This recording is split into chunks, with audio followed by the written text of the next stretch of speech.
Hey everyone, and welcome back to Who is the Best Alt. This time it's going to be Ephraim. It's been a while since I've done this, and I've made some changes to it since last time. If you're new to this series, it's where I rank a character's alt based on a certain criteria.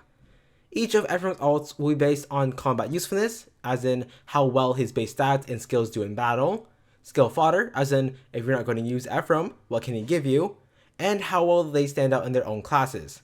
Please remember that this is my opinion, but I will do my best to give my reasoning behind my ranking. With all that out of the way, let's begin with showing you the rankings. Regular Ephraim is in 4th place, Legendary in 3rd, Brave in 2nd, and Winter in 1st.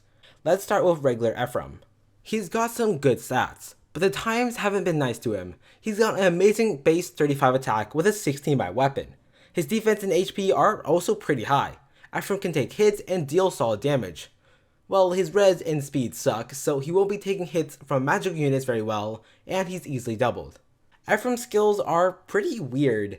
His Siegmund is good, even better with Refined. If his HP is above 90% and he initiates combat, then he can get a guaranteed follow-up. He's also got Moonbow, which works with his Refine. He attacks, they attack back, and Moonbow procs on his second hit. Problem is that the Refine is pretty much a worst bold fighter. As for his other skills, Threaten Defense and Seal Defense are weird. He can't stack debuffs. Threaten has its uses. With Siegmund, he can buff his allies, so he can debuff and buff. Seal can be good against people outside of his threat range or their range unit. So why last place? Well, Ephraim's stats are good, but we have several other lance infantry units who can give much more than what Ephraim can offer. Better offense or just better defense. There's also skill fodder. Threat and seal skills aren't used often, and that's because there are better skills. He only has Moonbow, which you can easily get. As for competition, we have characters like Nephany with Wrath, Fjorm with Disencounter and Shield Pulse, and Lucas as the Great Wall of Valentia. Now onto 3rd place, Legendary Ephraim. This Ephraim is very strong.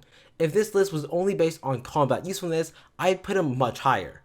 And the reason for that is Ephraim's high 36 base attack, his Flame Siegmund, which is 16 might with plus 3 attack, and his special effect. With his Flame Siegmund, if the number of foes outnumbers the number of allies within 2 spaces, then Ephraim gets a guaranteed follow-up attack. It gets even better since Ephraim is a cavalier, so he'll get 3 movement to move away from his allies. His whole gimmick is that once he rushes into battle and takes out a foe, he has the Sturdy Stance, Solar Brace, and Soul to stay alive. Since Flame Siegmund isn't phase locked, he can keep getting his follow-up attack as long as there is more foes than allies. With his high attack and sturdy stance, he deals more damage, so when he procs Soul, he gets more HP back. And then Solar Brace increases that even more. If Ephraim could see himself now, charging alone and pretty much soloing the map, he'd be proud. So why is he in 3rd though? As I said before, if this was only based on combat usefulness, I'd put him higher. Not to mention that Ephraim stands out in his class very well. There aren't too many Lance Cavaliers who can match him. They don't have the Russian offense and survive the enemy phase tactic down like Ephraim does. Well, it's because of skill fodder in the current meta. For skill fodder, Ephraim doesn't have much. Sturdy Stance is good, but you can get it from Halloween Dorcas. Soul is not that hard to get, a lot of units have it. In fact, if you're trying to get Ether from Crom, then you're kind of forced to get it. As for the current meta, we have a lot of strong green dragons and Surtur. Ephraim doesn't have good res, so fighting dragons is gonna suck, and Surtur with his Sinmara will stop any enemy phase setup. 1st and 2nd was a tough call, both of them are very good, but I think I can back it up. Brave Ephraim is going to be in 2nd. For combat usefulness, in terms of stat potential, I'd say Brave Ephraim is the best. All of his stats are either really good, or they have potential to be really good. In terms of skill synergy, I'd also say that Brave Ephraim is the best. Garm is very powerful and gives him a follow-up attack as long as he has a bonus. And he easily gets that bonus from C-skill Armor March. He can march in and get the follow-ups. He also has Special Fighter, which pairs very well of Garm's follow-up. Special Fighter works in both phases, which is very helpful. But what's not dual phase is Close Defense. A good A skill, and if you're unsure if Ephraim will survive, just leave him in enemy phase. As long as it's a melee unit, please remember that. So why is Brave Ephraim in 2nd place? His stat potential and skill synergy is amazing. Well, it's because of his skill fodder and competition. Close defense is nice, but you can get that from a Joshua. Armor March is good, but we have other Armor March units, and we have alternatives like Guidance or Ground Orders. Special Fighter is a great B skill for some armor units. Not all armor units can make use of Special Fighter that well. As for competition, there are a lot of really good axe armors. We have 3 Hectors, Legendary Hector especially, started with his Samar and Certus Menace is no pushover, and we also have Picnic Felicia, who's another axe armor Special Fighter user. Except she doesn't need to rely on bonuses since her speed and cooking pot is so strong. There's just a lot of other axe armors, and Ephraim is still really good, but the saturation and how his Special Fighter niche has been expanded, he struggles to stand out. Now for first place, Winter Ephraim. It's hard to place this Ephraim anywhere but the top when it comes to sheer power. He's got base 41 attack with a 16 might weapon. He has a Silver Boon in attack as well. He can reach 61 attack with no buffs.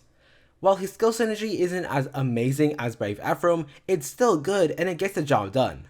Ephraim has the Festive Segment, which lowers his special cooldown and gives +4 to all stats during combat when he's not adjacent to an ally. With his A skill, Attack Defense Solo, he can add another +6 attack and defense when he's not adjacent to an ally. And to make sure Ephraim gets the full use of his crazy high attack, he has Bold Fighter.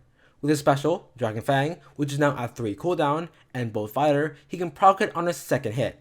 And with that high attack, Dragon Fang is going to be devastating. So why is Winter Ephraim number 1, and why does he outrank Brave Ephraim? His skill fodder is superb. Attack Defense Solo, Bold Fighter, and Close Guard. Attack Defense Solo is very rare and premium. Bold Fighter is more common than Special Fighter, yet I value it more than Special Fighter. The reason for that is that more armor units can find use in Bold Fighter than they can in Special Fighter. Both are great, but there's just a higher demand for Bold Fighter. There's no Holy Grail unit as of right now who has Winter skills compared to Brave skills with close defense. As for competition, there are few Lance armors who can match his level of power. Brave Hector, Picnic Lucas, perhaps? Characters like Fallen Harden and Effie are outranked in terms of sheer power. There aren't too many units in general who can reach this level of power. 41 base attack, with a Super Boon, with a 16 might weapon, with a skill set that gives him +10 attack and defense. Winter just outranks Brave with amazing combat usefulness, better skill synergy, and shining brightly in his class. Hey, thanks for watching! This took a lot longer than I wanted to, but I'm happy to do it because I like Ephraim, though I should probably finish Sacred Stones first. I've been a bit busy, and by a bit, I mean I don't know what day it is anymore. I'm pretty tired. But if you have a different ranking than mine, I'd like to hear about it in the comments, and explanation would be nice too. I hope you all enjoyed. Subscribe and leave a like. I do a bunch of Fire Emblem Heroes content with hopes of other things as well. Also follow me on Twitter at exo_ty for updates and reactions. With all that, stay hydrated folks, and remember, don't pick fights you can't win.